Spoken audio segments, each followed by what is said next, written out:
Hello and welcome to the class. Dear students, today we shall discuss about the meaning of profession. Introduction. The term profession as used in the modern context has no specific counterpart in the ancient societies. There, however, existed three classic professions. They are theology, law and medicine. But the practitioners did not unite to form organized professions.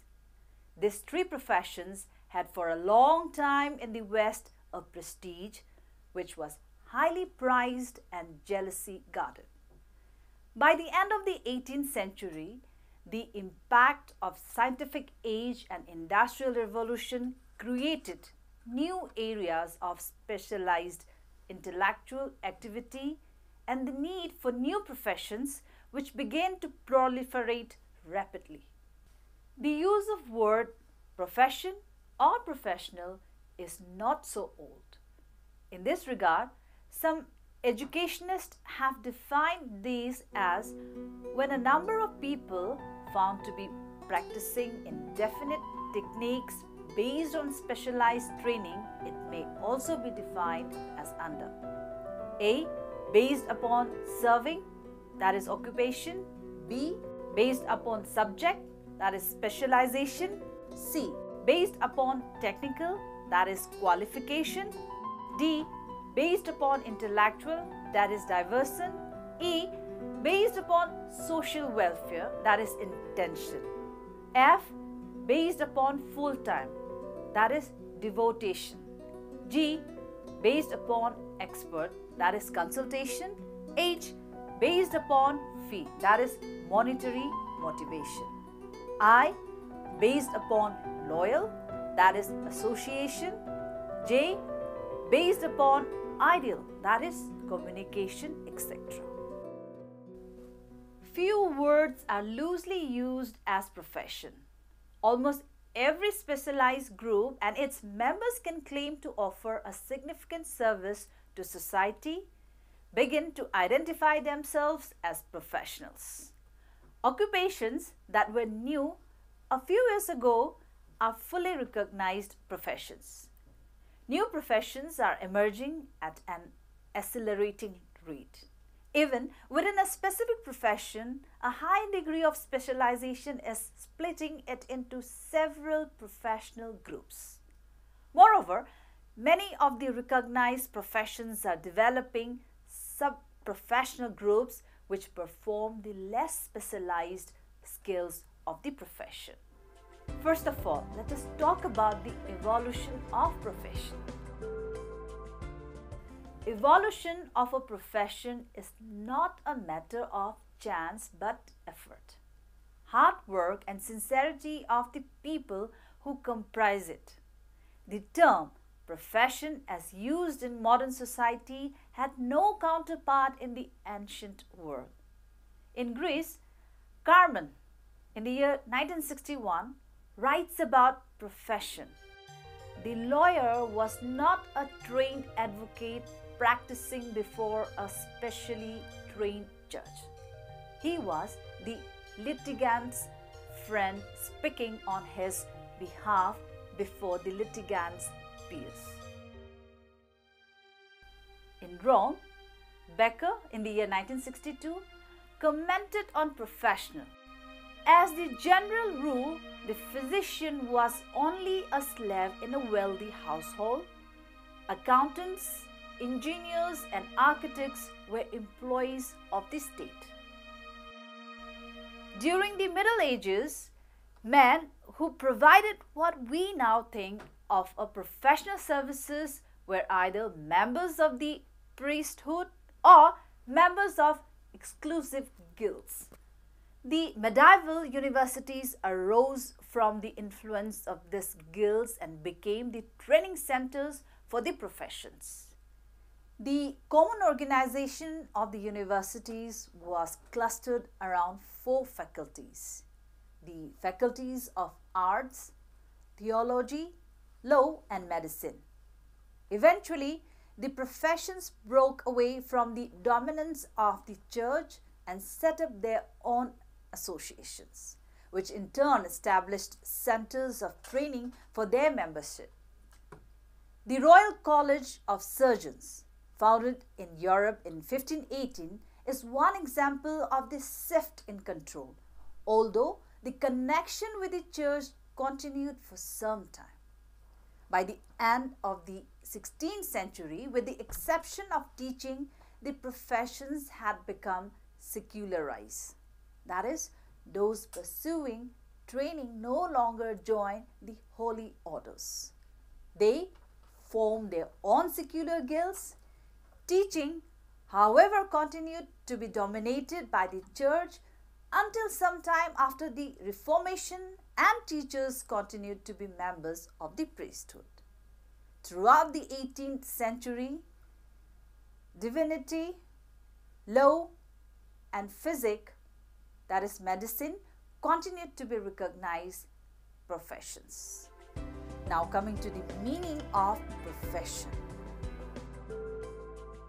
Professional is the one pertaining to a profession. It addresses to an individual engaged in a profession following a career competing for money, prizes, or means of sustenance, as opposed to an amateur.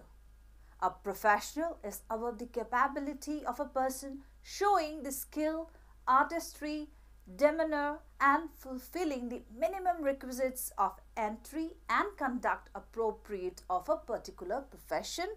For example, one who deliberately engages in sport for livelihood or gains regarding the rules of interpretation for each sport.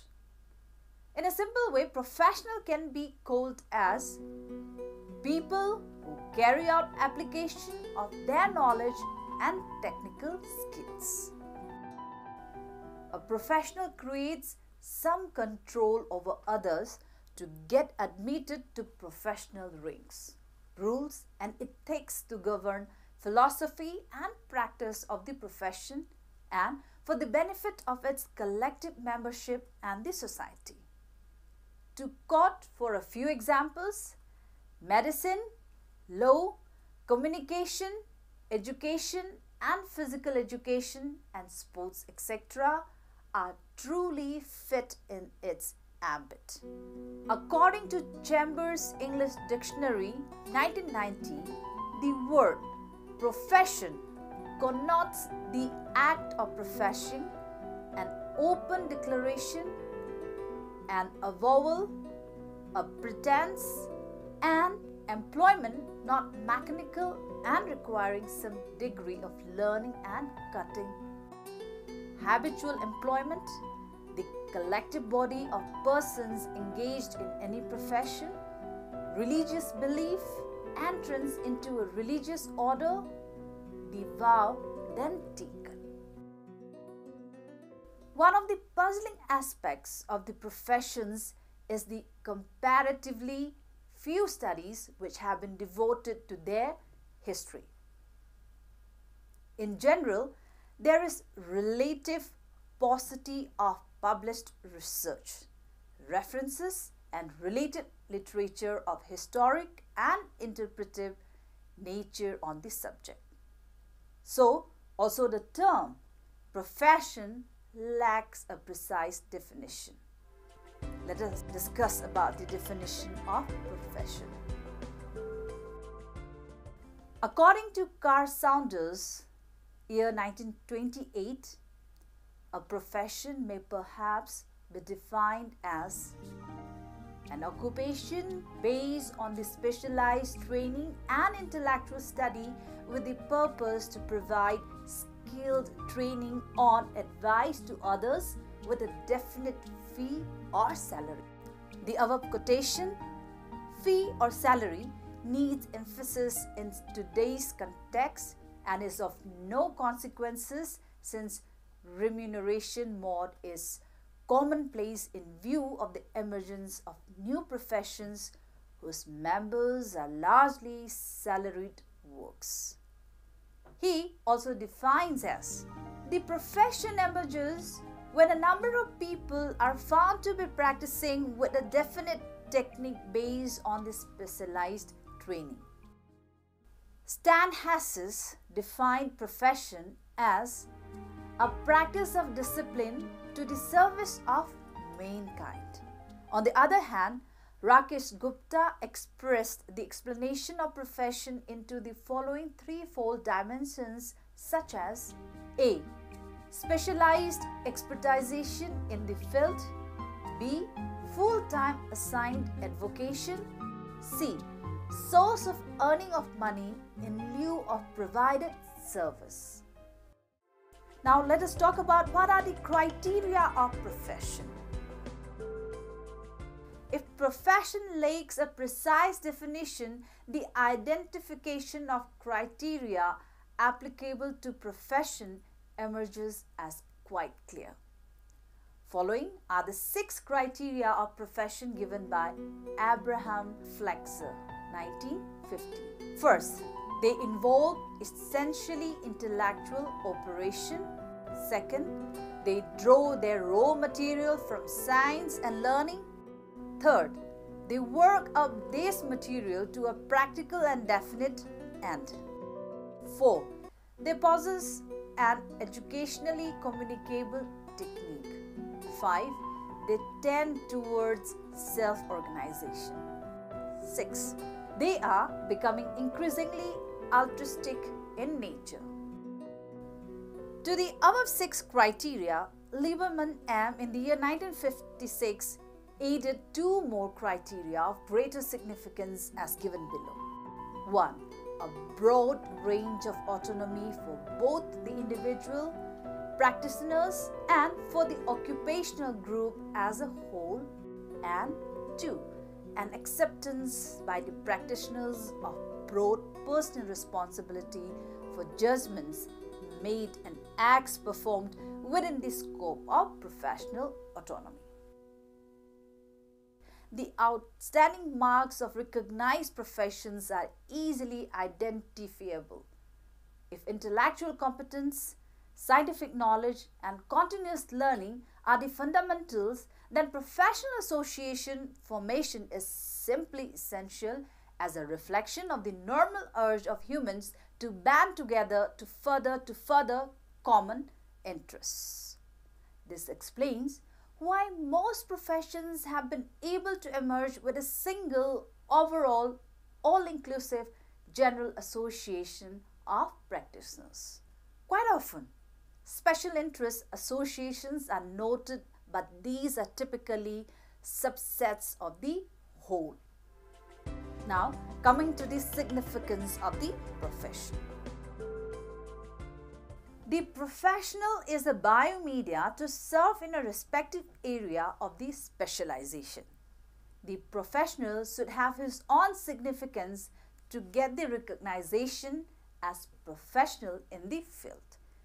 The following significance of the professional can be presented as under: 1. To develop the concept of democracy for professional and non-professional people. 2. To maintain the high standard in management and practice. 3. To raise the status of professional community and people. 4. To recognize the professional as being fully competent, accepted by all in the society. 5. To fulfill the needs and requirements of the society in this specific field. 6. To strengthen the professional by supporting the research outcomes for practical implementation. 7. To guide the professional to serve within the limitations of the professionalism. 8. To provide the scope for their respectable earning. 9. To provide the designation as per their experience and status. 10. To provide an opportunity to act as authority of the field.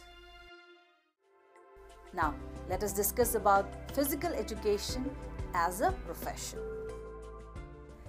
Physical education as a profession leads to the fact that the following must form the basis of a profession, that is, competent service, unique body of scientific knowledge, specialized preparation, regulation of admission at entry point, regulation of professional and ethical code.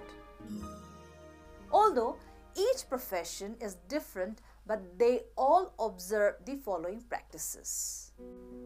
Members recruit and admit only the best qualified men and women to their ranks. Applicants must undergo an extended period of training to meet the established requirements. During these preparatory years, they acquired a broad cultural education, a thorough understanding of the principles upon which the profession is based, and mastery and the competence their work requires. To protect the public against incompetent practitioners, professional men secure a state license to practice or some other form of control regulates their admission to membership. Desire to serve mankind motivates members of professions. They place the duties of their calling above the thoughts of personal success, comfort, and financial awards. Members of professions establish codes of ethics. These codes are not state laws but rather group-imposed standards of approved behaviors for all members to observe in their relationship with associates and the public.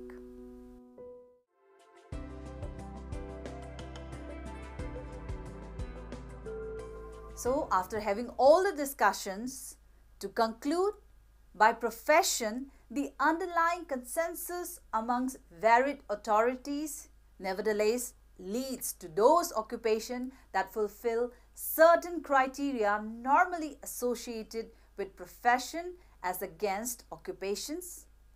Further, it is generally thought that profession enjoys the right of autonomy of setting professional norms vis-a-vis society in lieu of the important service they render to it. This looks to be a functionalist perspective which views professions as functional for the fulfillment of certain important social needs.